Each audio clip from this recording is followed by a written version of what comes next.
ಶ್ರೀಕೃಷ್ಣಾಯ ನಮಃ. ವಸುದೇವಸುತಂ ದೇವಂ ಕಂಸಚಾಣೂರಮರ್ದನಂ ದೇವಕೀ ಪರಮಾನಂದಂ ಕೃಷ್ಣಂ ವಂದೇ ಜಗದ್ಗುರುಂ. ಬ್ರಹ್ಮಸ್ಥಾನ ಸರೋಜ ಮಧ್ಯವಿಲಸಚ್ಛೀತಾಂಶು ಪೀಠಸ್ಥಿತಂ ಸ್ಫೂರ್ಜತ್ಸೂರ್ಯರುಚಿಂ ವರಾಭಯಕರಂ ಕರ್ಪೂರಕುಂದೋಜ್ವಲಂ ಶ್ವೇತಸ್ರಗ್ವಸನಾನುಲೇಪನಯುತಂ ವಿದ್ಯುದ್ರುಚಾ ಕಾಂತಯಾ ಸಂಶ್ಲಿಷ್ಟಾರ್ಧತನುಂ ಪ್ರಸನ್ನವದನಂ ವಂದೇ ಗುರುಂ ಸಾದರಂ. ಶ್ರೀಗುರುಭ್ಯೋ ನಮಃ. ಲಂಬೋದರಂ ಪರಮಸುಂದರಮೇಕದಂತಂ ರಕ್ತಾಂಬರಂ ತ್ರಿನಯನಂ ಪರಮಂ ಪವಿತ್ರಂ ಉದ್ಯದ್ದಿವಾಕರಕರೋಜ್ವಲಕಾಯಕಾಂತಂ ವಿಘ್ನೇಶ್ವರಂ ಸಕಲವಿಘ್ನಹರಂ ನಮಾಮಿ. ತ್ವಾಂ ದೇವ ವಿಘ್ನಧಲನೇತಿ ಚ ಸುಂದರೇತಿ ಭಕ್ತಿಪ್ರಿಯೇತಿ ಸುಖದೇತಿ ಫಲಪ್ರದೇತಿ ವಿದ್ಯಾಪ್ರದೇತ್ಯಗಹರೇತಿ ಚ ಯೇ ಸ್ತುವಂತಿ ತೇಭ್ಯೋ ಗಣೇಶವರದೋ ಭವನಿತ್ಯಮೇವ. ಶ್ರೀಮಹಾಗಣಪತಯೇ ನಮಃ.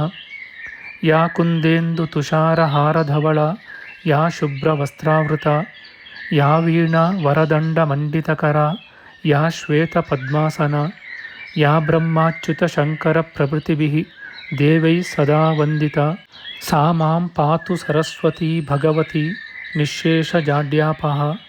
ಶ್ರೀ ಸರಸ್ವತ್ಯೇ ನಮಃ.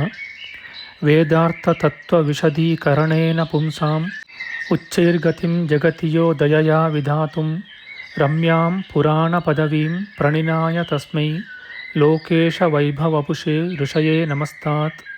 ತಸ್ಮೈ ವ್ಯಾಸಾಯ ಮುನಯೇ ಸರ್ವಜ್ಞಾಯ ಮಹರ್ಷಯೇ ಪಾರಾಶರ್ಯಾಯ ಶಾಂತಾಯ ನಮೋ ನಾರಾಯಣಾತ್ಮನೇ. ಶ್ರೀವ್ಯಾಸಾಯ ನಮಃ. ನಾರಾಯಣಂ ನಮಸ್ಕೃತ್ಯ ನರಂ ಚೈವ ನರೋತ್ತಮಂ ದೇವೀಂ ಸರಸ್ವತೀಂ ವ್ಯಾಸಂ ತತೋ ಜಯಮುದೀರಯೇತ್. ಕನಕರುಚಿದುಕೂಲಃ ಕುಂಡಲೋಲ್ಲಾಸಿಗಲ್ಲಃ ಶಮಿತಭುವನಭಾರಃ ಕೋಪಿ ಲೀಲಾವತಾರಃ ತ್ರಿಭುವನಸುಖಕಾರಿ ಶೇಷಶಾಯೀ ಮುಕುಂದೋ ಪರಿಕಲಿತರಮಾಂಗೋ ಮಂಗಲಂ ನಸ್ತನೋತು. ನಮಾಮಿ ಗೋವಿಂದಪದಾರವಿಂದಂ ಸದೇಂದಿರಾನಂದನಮುತ್ತಮಾಡ್ಯಂ ಜಗಜ್ಜನಾನಾಂ ಹೃದಿ ಸನ್ನಿವಿಷ್ಟಂ ಮಹಾಜನೈಕಾಯನಮುತ್ತಮೋತ್ತಮಂ. ನಮಸ್ತೆ ಚಕ್ರಹಸ್ತಾಯ ಶಾಂಗಹಸ್ತಾಯ ತೇ ನಮಃ. ನಂದಹಸ್ತಾಯ ತೇ ವಿಷ್ಣೋ ಶಂಖಹಸ್ತಾಯ ತೇ ನಮಃ. ಓಂ ನಮೋ ವಾಸುದೇವಾಯ ನಮಃ ಸಂಕರ್ಷಣಾಯ ಚ ಪ್ರದ್ಯುಮ್ನಾಯ ನಮಸ್ತುಭ್ಯಂ ಅನಿರುದ್ಧಾಯ ತೇ ನಮಃ.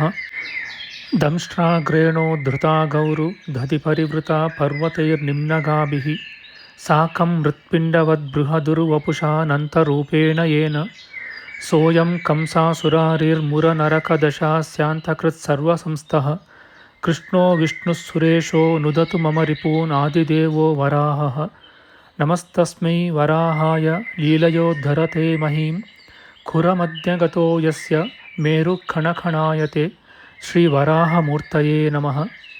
ಪ್ರಿಯ ಬಾಂಧವರೇ, ನಮ್ಮ ಈ ಶ್ರೀ ಲಾಲೀಕೃಷ್ಣ ಚಾನಲ್ಗೆ ಸ್ವಾಗತ. ಇಂದಿನ ವಿಡಿಯೋದಲ್ಲಿ ನಾವು ಶ್ರೀ ವರಾಹ ಮಹಾಪುರಾಣದ 180ನೇ ಅಧ್ಯಾಯದ ದ್ವಿತೀಯಾಂಶದ ವಿಚಾರ ಮಾಡೋಣ. ಈ ಅಧ್ಯಾಯದಲ್ಲಿ ಮಥುರೆಯ ಧ್ರುವತೀರ್ಥ ಮಹಿಮೆ, ಧ್ರುವತೀರ್ಥದಲ್ಲಿ ತಪಸ್ಸನ್ನು ಮಾಡುತ್ತಿದ್ದ ತ್ರಿಕಾಲಜ್ಞನಾದ ಮುನಿ ವಿರೂಪಕ ನಿಧಿಯೆಂಬ ದಾಸಿಯಿಂದ ಆ ತೀರ್ಥದಲ್ಲಿ ಶ್ರಾದ್ದವನ್ನು ಮಾಡಿಸಿದುದರಿಂದ ಮೊದಲು ಬಹು ಸಂಕಟ ಪಡುತ್ತಿದ್ದ ಅವಳ ವಂಶೀಯರಾದ 100 ಜನ ನಾರಕಿಗಳು ಆ ಜನ್ಮ ದುಃಖಗಳನ್ನು ಕಳೆದುಕೊಂಡು ದಿವ್ಯ ರೂಪರಾಗಿ ವಿಮಾನಗಳನ್ನೇರಿ ಇಂದ್ರಲೋಕವನ್ನು ಸೇರಿದ ವಿಚಾರ ಮಾಡೋಣ. ಶ್ರೀಕೃಷ್ಣಾಯ ನಮಃ. ಬ್ರಾಹ್ಮಣನು ಕೇಳುತ್ತಾನೆ, ಅಪ್ಪ, ನಿನಗೂ ದೈವವಶದಿಂದ ತಕ್ಕುದಾದ ಸಂತಾನವೂ ಇಲ್ಲವೇ? ಇಲ್ಲ ಎಂದರೆ ನಿನಗೆ ಒಳ್ಳೆಯ ಗತಿಯಾಗಲು ಯಾವುದಾದರೂ ಉಪಾಯವಿದ್ದರೆ ನಿನ್ನ ಹಿತೈಷಿಯಾದ ನನಗೆ ಹೇಳು. ನನಗೆ ಸಾಧ್ಯವಾದರೆ ನೀನು ಹೇಳುವುದೆಲ್ಲವನ್ನೂ ಮಾಡುತ್ತೇನೆ. ಬಳಿಕ ತನ್ನ ಪಿತೃಗಣದಿಂದ ಕೂಡಿದ ಆ ದುಃಖಿತ ವ್ಯಕ್ತಿಯು ಹೀಗೆ ಹೇಳಿದನು. ನನ್ನ ಮೈಯ ಸುತ್ತಲೂ ಚಿಕ್ಕ ಸೊಳ್ಳೆಗಳಾಗಿರುವವರು ತಮ್ಮ ಸಂತತಿ ನಾಶವಾಗಿರುವುದರಿಂದ ನನ್ನನ್ನು ಆಶ್ರಯಿಸಿರುವರು. ನಾನು ಅವರಿಗೆ ಅಲ್ಪ ಮಾತ್ರ ಸಂಬಂಧವುಳ್ಳವನಾಗಿರುವೆನು. ನನಗೆ ಸ್ವಲ್ಪ ಸಂಬಂಧವುಳ್ಳವಳೊಬ್ಬಳು ಇರುವಳು. ಹೇಳುತ್ತೇನೆ, ಈ ನಗರದ ಮಧ್ಯದಲ್ಲಿ ಚಂದ್ರಸೇನ ರಾಜರ ಅರಮನೆಯಲ್ಲಿ ರಾಣಿಯ ದಾಸಿಯಾದ ಪ್ರಭಾವತಿ ಎಂಬುವಳು ಇರುವಳು. ಆ ಪ್ರಭಾವತಿಯ ಕೆಲಸಗಳನ್ನು ಮಾಡುವ ವಿರೂಪಕ ನಿಧಿಯೆಂಬುವಳೊಬ್ಬಳು ಇರುವಳು.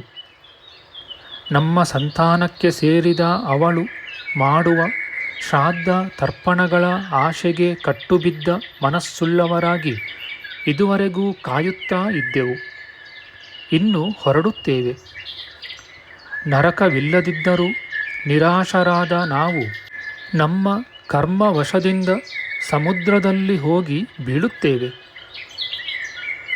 ಆ ತ್ರಿಕಾಲಜ್ಞನು ಅವನ ಮಾತನ್ನು ಕೇಳಿ ಮೋಹಿತನಾಗಿ, ಹೀನ ಯೋನಿಯವಳು ಕೊಡುವುದು ಹೇಗೆ ಶ್ರಾದ್ದಾರ್ಹವಾದ ಹವಿಸ್ಸಾಗುವುದು?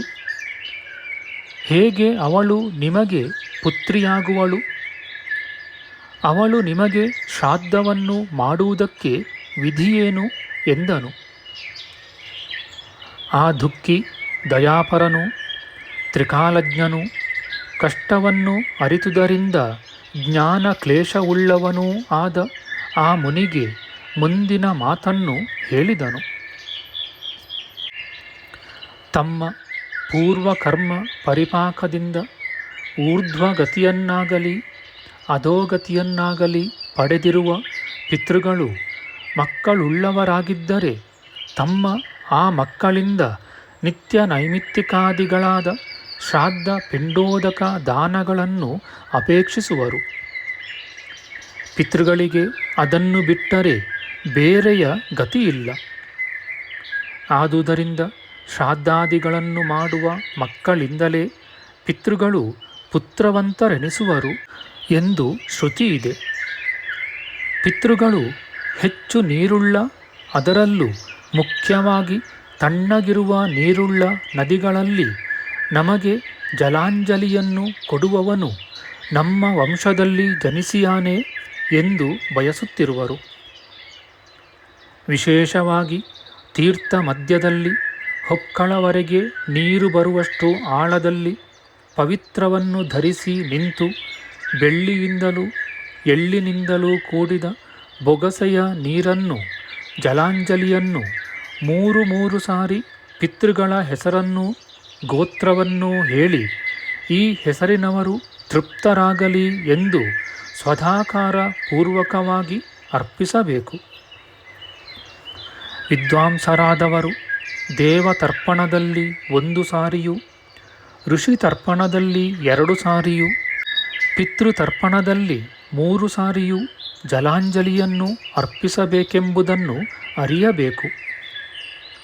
ತರ್ಪಣದಲ್ಲಿ ತಂದೆಗೆ ಮೊದಲನೆಯ ಜಲಾಂಜಲಿಯನ್ನು ಅರ್ಪಿಸುವಾಗ ಉದೀರತಾಂ ಇತ್ಯಾದಿ ಮಂತ್ರವನ್ನು, ಎರಡನೇ ಜಲಾಂಜಲಿಯನ್ನು ಅರ್ಪಿಸುವಾಗ ಅಂಗಿರಸೋನಃ ಎಂಬ ಮಂತ್ರವನ್ನು ಹೇಳಬೇಕು.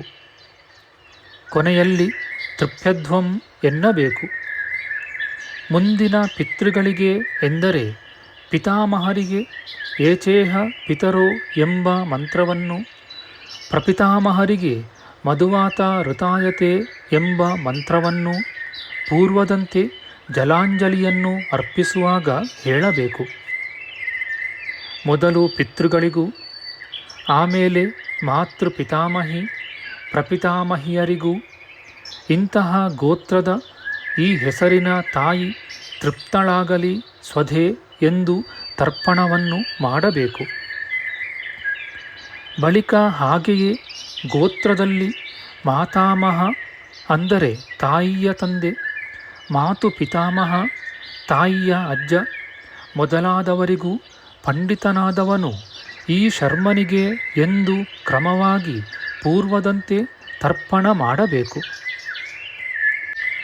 ನಮೋವ ಪಿತರಃ ಇತ್ಯಾದಿ ಮಂತ್ರದಿಂದ ಪ್ರತ್ಯೇಕವಾಗಿ ಪಿತ್ರಾದಿಗಳಿಗೆ 3 ಸಾರಿ ವಂದನೋಕ್ತಿ. ಅಸೂರ್ಯನ್ನಾಶಯಾಮಹೇ ಎಂಬ ಮಂತ್ರದಿಂದ ಗೋತ್ರವನ್ನು ಹೇಳಿ ಆ ಗೋತ್ರದ ಶರ್ಮನಾದ ಪಿತೃವಿಗೆ ಪಿತಾಮಹನಿಗೆ ಪ್ರಪಿತಾಮಹನಿಗೆ ಇದು ಆಸನ ಎಂದು ಪೀಠವನ್ನರ್ಪಿಸಬೇಕು. ಇಂತಹ ಗೋತ್ರದ ಹೆಸರಿನ ತಾಯಿಗೆ, ಅಜ್ಜಿಗೆ, ತಂದೆಯ ಅಜ್ಜಿಗೆ ಎಂದು ಆಸನವನ್ನು ಕೊಡಬೇಕು. ಶ್ರಾದ್ದ ಕರ್ಮದಲ್ಲೂ, ಸಂಕಲ್ಪದಲ್ಲೂ, ಅರ್ಘ್ಯ ಪಾದ್ಯದಲ್ಲೂ, ಪಿಂಡದಾನದಲ್ಲೂ ಗೋತ್ರದ ಹೆಸರಿನ ಪಿತೃವಿಗೆ, ಗೋತ್ರದ ಹೆಸರಿನ ಪಿತಾಮಹನಿಗೆ, ಪ್ರಪಿತಾಮಹನಿಗೆ, ಗೋತ್ರದ ಹೆಸರಿನ ತಾಯಿಗೆ, ಅಜ್ಜಿಗೆ, ಮುತ್ತಜ್ಜಿಗೆ ಎಂದು ಹೇಳಬೇಕು. ಶ್ರಾದ್ದದಲ್ಲಿ ಪಿತ್ರಾದಿಗಳನ್ನು ಆವಾಹಿಸುವಾಗ ಇಂತಹವರನ್ನು ಕರೆಯುತ್ತೇನೆ ಎಂದು ದ್ವಿತೀಯ ವಿಭಕ್ತ್ಯಂತ ಪದವನ್ನು, ಪೂಜಿಸುವಾಗ ಇಂತಹವರಿಗೆ ಎಂದು ಚತುರ್ಥಿ ವಿಭಕ್ತ್ಯಂತ ಪದವನ್ನು, ಆಸನವನ್ನರ್ಪಿಸುವಾಗ ಷಷ್ಠಿ ವಿಭಕ್ತ್ಯಂತ ಪದವನ್ನು ಉಚ್ಚರಿಸಬೇಕು. ಹೀಗೆ ಮಾಡುವುದರಿಂದ ಶ್ರಾದ್ದವು ಅಕ್ಷಯ ಫಲದಾಯಕವಾಗುವುದು. ಪಿತ್ರಾದಿ ಸ್ಥಾನದಲ್ಲಿರುವ ಬ್ರಾಹ್ಮಣರು ಕರ್ತೃವನ್ನು ಅಥವಾ ಕರ್ತೃಗಳನ್ನು ಆಶೀರ್ವದಿಸುವಾಗ ನೀನು ಇಂತಹವನಾಗು ಎಂದಾಗಲಿ, ಇಂತಹವರು ಹೀಗೆ ಏಳ್ಗೆ ಒಡೆಯಲಿ ಎಂದಾಗಲಿ ಪ್ರಥಮ ವಿಭಕ್ತ್ಯಂತವಾದ ಪದವನ್ನು ಉಪಯೋಗಿಸಬೇಕು. ತ್ರಿಕಾಲಜ್ಞನೇ, ತಂದೆಗೆ ಶ್ರಾದ್ದ ಮಾಡುವುದರಿಂದ ಆತನಿಗೆ ಅಕ್ಷಯ ಸುಖ ಉಂಟಾಗುವಂತೆ ಅದೇ ಕಾಲದಲ್ಲಿ ಪಿತಾಮಹ ಪ್ರಪಿತಾಮಹಾದಿಗಳಿಗೂ ದ್ವಿಜನಾದ ಪುತ್ರನು ಭಕ್ತಿಪೂರ್ವಕವಾಗಿ ಶ್ರಾದ್ದ ಮಾಡುವುದರಿಂದ ಅಕ್ಷಯ ಸುಖ ಉಂಟಾಗುವುದು. ಶ್ರಾದ್ದ ವಿಧಿಯಲ್ಲಿ ಹೇಳಿರುವಂತೆ ಶ್ರದ್ಧೆಯಿಂದ ಪಿತ್ರಾದಿಗಳಿಗೆ ಅರ್ಪಿಸುವ ನೀರು ಕೂಡ ಅನಂತ ಸುಖಕರವಾಗುವುದು.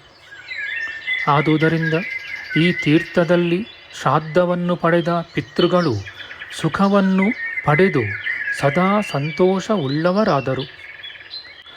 ಮುನಿಯೇ, ಸುಮ್ಮನಿರು. ನಮಗೆ ಅಂತಹ ಶ್ರಾದ್ದವಿಲ್ಲದಿರುವುದರಿಂದ ನಾವು ಪೂರ್ವಕರ್ಮ ಪರಿಪಾಕದಂತೆ ನರಕದಲ್ಲಿ ಚಿರಕಾಲ ವಾಸ ಮಾಡಲು ಹೋಗುತ್ತೇವೆ.